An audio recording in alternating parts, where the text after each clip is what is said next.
আসসালামু আলাইকুম। আশা করি তোমরা সকলে অনেক অনেক ভালো আছো। আজকে আমি আলোচনা করব ভার্সিটি এ ইউনিটের এ টু জেড প্রিপারেশন গাইডলাইন নিয়ে। আজকের গাইডলাইনটা ফলো করলে তোমরা ভার্সিটি এ ইউনিটের জন্য একটা বেস্ট প্রিপারেশন নিতে পারবে। সো প্রত্যেক দিনের মতো গাইডলাইন পর্বটিকে আমি কয়েকটা পয়েন্টে ভাগ করেছি। চলো তাহলে শুরু করা যাক। প্রথমেই যে পয়েন্টটা আসে সেটা হচ্ছে সাবজেক্ট ওয়াইজ প্রিপারেশন। তো সাবজেক্ট ওয়াইজ প্রিপারেশনের ক্ষেত্রে আমি কয়েকটা সাব পয়েন্ট লিখেছি। প্রথমেই যে সাবজেক্টটা আসে সেটা হচ্ছে ম্যাথ। সো ম্যাথের প্রিপারেশন তোমরা কিভাবে নিবা? দেখো, অ্যাজ ইউজুয়াল একাডেমিক্সের মতো পড়লে কিন্তু ভালো হবে না, তোমাকে একটু গোছালো প্রস্তুতি নিতে হবে। সো ম্যাথের প্রিপারেশনের জন্য প্রথমে তোমাকে যে জিনিসটা করতে হবে সেটা হচ্ছে কনসেপ্ট ক্লিয়ার করতে হবে। কনসেপ্টগুলো কিভাবে আমরা ক্লিয়ার করব? টাইপ ভিত্তিক পড়াশোনা করব। টাইপ ভিত্তিক যে টাইপগুলো বিশ্ববিদ্যালয়ে এই ইউনিটে আসছিল সেই টাইপগুলো পড়লেই হবে। এই টাইপ ওয়াইজ ক্যালকুলেশনের পাশাপাশি তোমাকে যে জিনিসটা শিখতে হবে সেটা হচ্ছে শর্টকাট। বিশ্ববিদ্যালয় ভর্তি পরীক্ষায় প্রত্যেকটা এমসিকিউ এর জন্য 40 সেকেন্ড করে সময় থাকে।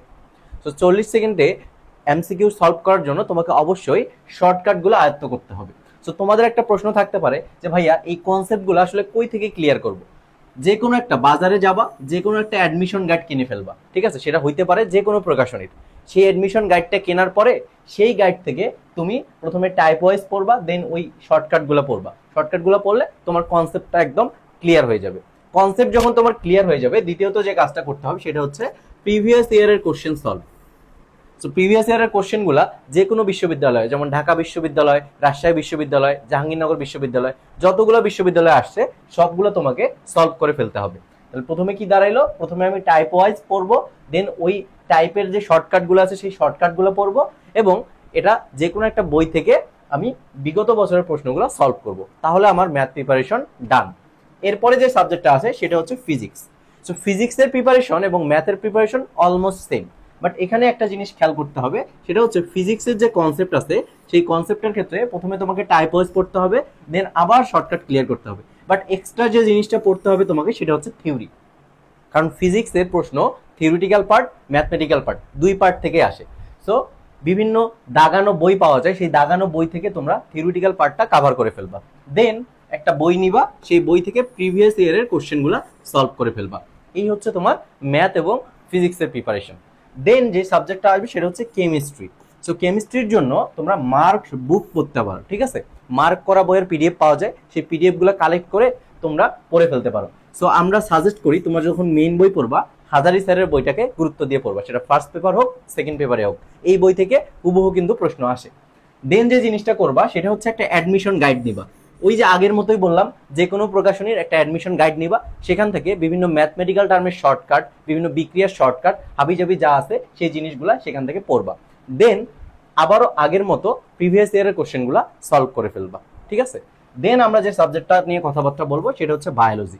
সো বায়োলজির জন্য আমরা সব সময় মেইন বইয়ে প্রেফার করে থাকি, এবং মেইন বইয়ের ক্ষেত্রে ফার্স্ট পেপারের জন্য আবুল হাসান স্যার, সেকেন্ড পেপারের জন্য গাজী আজমল স্যার, এই দুইটা বই তোমরা বেসিস ধরে আগাইতে পারো। সো মেইন বইটা নিবা, সেই বইয়ের ইম্পর্টেন্ট যে লাইনগুলো আছে সেগুলো মার্ক করে পড়বা। দেন যে কোনো একটা অ্যাডমিশন গাইড নিবা, সেখান থেকে প্রিভিয়াস ইয়ারের কোশ্চেনগুলো সলভ করে ফেলবা। তাহলে কিন্তু তোমার সাবজেক্ট ভিত্তিক প্রিপারেশন একদম ডান। তো সাবজেক্ট ভিত্তিক প্রিপারেশনগুলো তোমরা হচ্ছে অধ্যায় ভিত্তিক নিবা, ঠিক আছে? আমি প্রত্যেকটা অধ্যায় ভিত্তিক এই কথাগুলো বলছি। কিভাবে? দেখো, ধরো তুমি ফিজিক্সের ভেক্টর অধ্যায় পড়তেছো। ভেক্টর অধ্যায় পড়ার ক্ষেত্রে আমরা ফিজিক্সে কি বলছি? কনসেপ্ট ক্লিয়ার করতে। সো ওই যে অ্যাডমিশন গাইডটা তুমি কিনলা, সেখানে দেখবা বিভিন্ন টাইপ দেওয়া আছে, শর্টকাট দেওয়া আছে, এগুলো প্রথমে আয়ত্ত করবা। দেন ওই অধ্যায়ের যে থিওরিটিক্যাল ইম্পর্টেন্ট জিনিসগুলো সেই জিনিসগুলো তুমি পড়ে ফেলবা। এটা পড়ে ফেললে তোমার কনসেপ্ট ক্লিয়ার হয়ে যাবে। দেন তুমি ওই বই থেকেই প্রিভিয়াস ইয়ারের কোশ্চেনগুলো সলভ করে ফেলবা। এবং সলভ করার ক্ষেত্রে যে পয়েন্টগুলো তোমার একটু কঠিন লাগবে সেই পয়েন্টগুলো তুমি মার্ক করে রাখবা, এবং যে টাইপগুলো বারবার পরীক্ষায় আসে সেগুলো মার্ক করে রাখবা, কারণ ওই টাইপগুলোই ইম্পর্টেন্ট। তাহলে দুইটা জিনিস মার্ক করবা পড়ার সময়। এক নম্বর হচ্ছে তোমার যেটা কঠিন লাগতেছে বা যেটা পারতেছো না, আর দুই নম্বর হচ্ছে মোস্ট ইম্পর্টেন্ট টপিক। এগুলো তোমাদের রিভিশন প্ল্যানে গিয়ে কাজে লাগবে। এরপরে হচ্ছে 2 নাম্বার যে জিনিসটা করতে হবে সেটা হচ্ছে টেক এক্সাম রেগুলারলি। দেখো, তুমি যদি নিয়মিত পড়াশোনা করো বাট এক্সাম না দাও, তাহলে কিন্তু তুমি অনেকের চেয়ে পিছায় পড়বা। কারণ কি ভাইয়া জানো, তোমাকে যদি আমি একটা ম্যাথ করতে দেও তুমিও পারবা, আরেকজনকে করতে দে আরেকজনও পারবে। তাহলে চান্স তুমি পাইলা না, আরেকজন পাইলো কেন? এটার কারণটা হচ্ছে তোমার প্র্যাকটিসের অভাব। আর প্র্যাকটিস করার জন্য তোমাকে নিয়মিত এক্সাম দিতে হবে। নিয়মিত এক্সাম দিলে তোমার টাইম ম্যানেজমেন্টটা ক্লিয়ার হবে, এবং সাথে সাথে তোমার মেইন যে ভর্তি পরীক্ষা এইটার যে একটা অ্যাম্বিয়েন্স এটা কিন্তু ক্রিয়েট হবে, ঠিক আছে? ওকে। দেন যে জিনিসটা করব সেটা হচ্ছে solve individual question bank of your desired varsity.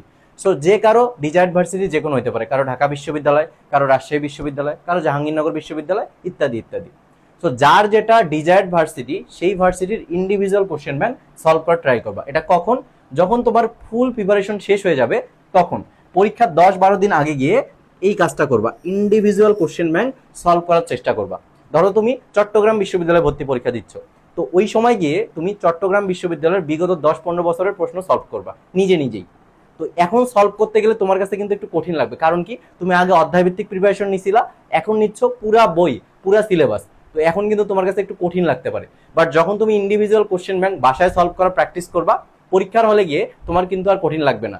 বিভিন্ন অধ্যায় থেকে বিভিন্ন প্রশ্ন দিলে তখন মাথা ঘুরাই যাবে না, ঠিক আছে? তো যার জন্য এটা 10-12 দিন আগে গিয়ে ইন্ডিভিজুয়াল কোশ্চেন ব্যাংকটা সলভ করার চেষ্টা করবা, তাহলে তুমি ভর্তি পরীক্ষার যে হল সেই হলে আগায় থাকবা।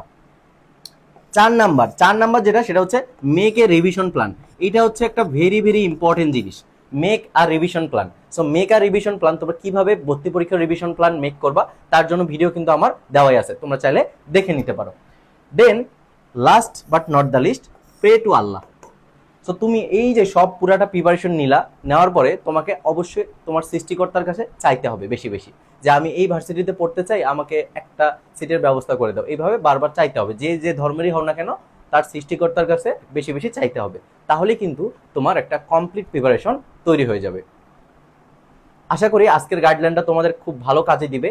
যদি কাজে লেগে থাকে তাহলে তোমাদের বন্ধুদের সাথে শেয়ার করে দাও। ধন্যবাদ।